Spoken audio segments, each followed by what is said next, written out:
Iran যুক্তরাষ্ট্র যুদ্ধ কি তবে শেষের পথে, নাকি পর্দার আড়ালে চীন খেলছে বড় কোনো চাল?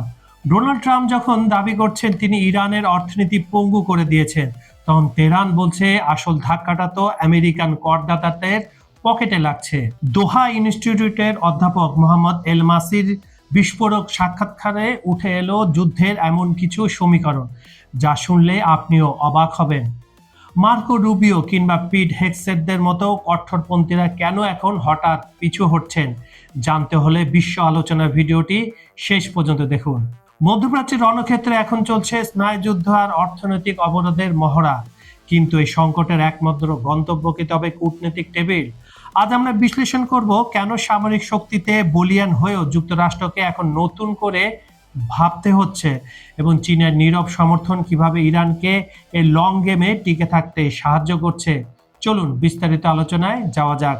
সম্প্রতি দোহা ইনস্টিটিউট ফর গ্র্যাজুয়েট স্টাডিজের অধ্যাপক মোহাম্মদ এল মাসির একটি সাক্ষাৎকারে মার্কিন যুক্তরাষ্ট্র এবং ইরানের মধ্যকার বর্তমান উত্তেজনা, যুদ্ধ এবং এতে চীনের ভূমিকা নিয়ে বিশদ আলোকপাত করেছেন।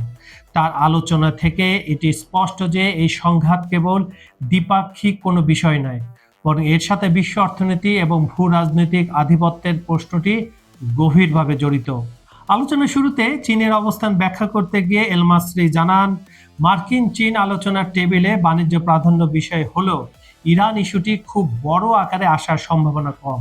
এর কারণ হিসেবে তিনি মার্কিন প্রেসিডেন্ট ডোনাল্ড ট্রাম্পের একটি বক্তব্য উদ্ধৃত করেন, যেখানে ট্রাম্প বলেছিলেন যে ইরান ইস্যুতে তার চীনের সাহায্যের প্রয়োজন নেই। চীন ইরানের সাথে তাদের দীর্ঘমেয়াদী কৌশলগত সম্পর্ককে কোনোভাবে ঝুঁকির মুখে ফেলতে চায় না। চীন ইরানকে মধ্যপ্রাচ্যে মার্কিন আধিপত্যের বিরুদ্ধে একটি শক্তিশালী কাউন্টার ব্যালেন্স বা ভারসাম্য রক্ষাকারী শক্তি হিসাবে দেখে। যুদ্ধের ফলে চীন কিছুটা ক্ষতিগ্রস্ত হলেও তাদের বিশাল রিজার্ভ এবং বিকল্প ব্যবস্থার কারণে তারা পশ্চিমা দেশগুলোর তুলনায় সুবিধাজনক অবস্থানে রয়েছে। ফলে চীন এই অঞ্চলে মার্কিন আর ইসরায়েলের প্রভাবের কাছে নতি স্বীকার করতে নারাজ, বা তাদের এ ধরনের কোনো স্ট্র্যাটেজিও নাই। অধ্যাপক এলমাসির মতে হরমুজ প্রণালী বা ইরানের সাথে চলমান যে অন্যান্য সমস্যার কোনো সামরিক সমাধান আসলে নেই। যেটা করা হচ্ছে এটা বাড়াবাড়ি। এটি একটি অস্তিত্ব রক্ষার লড়াই এবং শেষ পর্যন্ত উভয় পক্ষকে একটি সমঝোতায় পৌঁছাতেই হবে, এছাড়া আর কারো কোনো উপায় নেই। ট্রাম্প প্রশাসন মনে করেছিল যে ইরানের উপর চাপ সৃষ্টি করলে তারা দ্রুত আত্মসমর্পণ বা ট্যাপ আউট করবে, কিন্তু বাস্তব চিত্র একেবারে ভিন্ন। ইরান মনে করছে এই পরিস্থিতিতে তাদের হাতে বেশি নিয়ন্ত্রণ রয়েছে, ফলে তারা নতি স্বীকার করার কোনো লক্ষণ দেখাচ্ছেন না। সাক্ষাৎকারে একটি গুরুত্বপূর্ণ প্রশ্ন ছিল, এই অচল অবস্থা থেকে কার লাভ হচ্ছে? এলমাসির বিষয়টিকে লাভের চেয়ে ক্ষতির দৃষ্টিকোণ থেকে দেখতে পছন্দ করেন। তার মতে ইরানে দীর্ঘমেয়াদী লড়াই বা লং গেম খেলার জন্য অনেক বেশি প্রস্তুত। অন্যদিকে যুক্তরাষ্ট্রের জন্য দ্রুত সমাধান প্রয়োজন, সামনে বিশ্বকাপ এবং মধ্যবর্তী নির্বাচনের মতো গুরুত্বপূর্ণ ইভেন্ট থাকায় মার্কিন অভ্যন্তরীণ রাজনীতি আর অর্থনীতি চাপের মুখে রয়েছে। আর এটা জানতে রকেট সায়েন্স জানতে হবে না আপনাকে। ট্রাম্প হয়তো বেঞ্জামিন নেতানিয়াহুর প্রভাবে এই যুদ্ধে জড়িয়েছিলেন, কিন্তু এখন এর ভয়াবহতা ও স্থায়িত্ব তার হিসাবের বাইরে চলে গেছে। যুদ্ধের ব্যয়ভার নিয়ে উভয় দেশের বাকযুদ্ধ এখন চরমে। ট্রাম্প প্রশাসন দাবি করছে যে বন্দর অবরোধের মাধ্যমে তারা ইরানের অর্থনীতি পঙ্গু করে দিচ্ছে। অন্যদিকে ইরান দাবি করছে মার্কিন করদাতারা এই যুদ্ধের বিশাল বোঝা বইছে। ট্রাম্প জনসম্মুখে সাধারণ মানুষের কষ্টের কথা অস্বীকার করলেও বাস্তব পরিস্থিতি একেবারে ভিন্ন। সাধারণ আমেরিকান এবং ইরানি উভয় পক্ষে এই যুদ্ধের অর্থনৈতিক প্রভাব বা পিঞ্চ অনুভব করছে।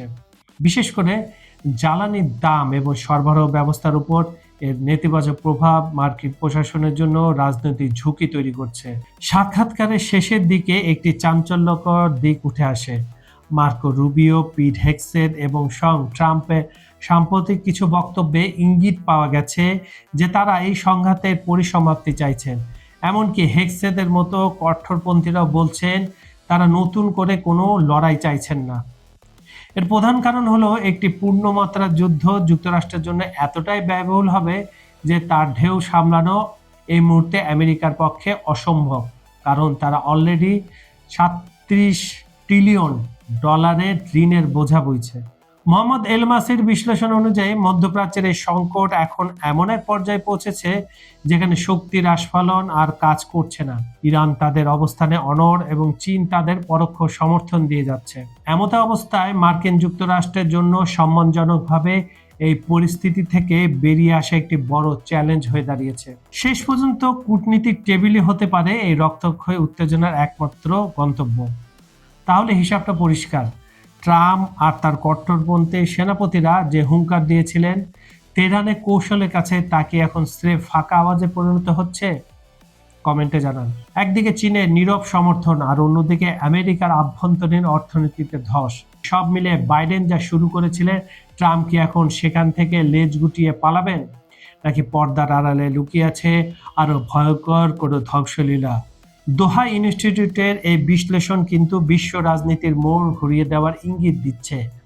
আপনার কি মনে হয়, ট্রাম্প কি আসলেই পারবেন ইরানের নাটাই হাতে নিতে, নাকি ইতিহাসে সবচেয়ে বড় পরাজয়টা এবার হোয়াইট হাউসের কপালে লেখা আছে? কমেন্টে আপনার মতামত জানানোর এখনই সময়। আপনারা দেখছেন বিশ্ব আলোচনা। আমি কাজল হায়দার আজ বিদায় নিচ্ছি, কিন্তু মনে রাখবেন আন্তর্জাতিক রাজনীতির এই দাবা খেলায় প্রতি মুহূর্তে চাল বদলাচ্ছে। সেই হারহিম করা সব আপডেট সবার আগে পেতে চ্যানেলটি এখনই সাবস্ক্রাইব করে বেল আইকন চেপে রাখুন। দেখা হচ্ছে পরবর্তী ভিডিওতে আরো বিস্ফোরক কোনো তথ্য নিয়ে।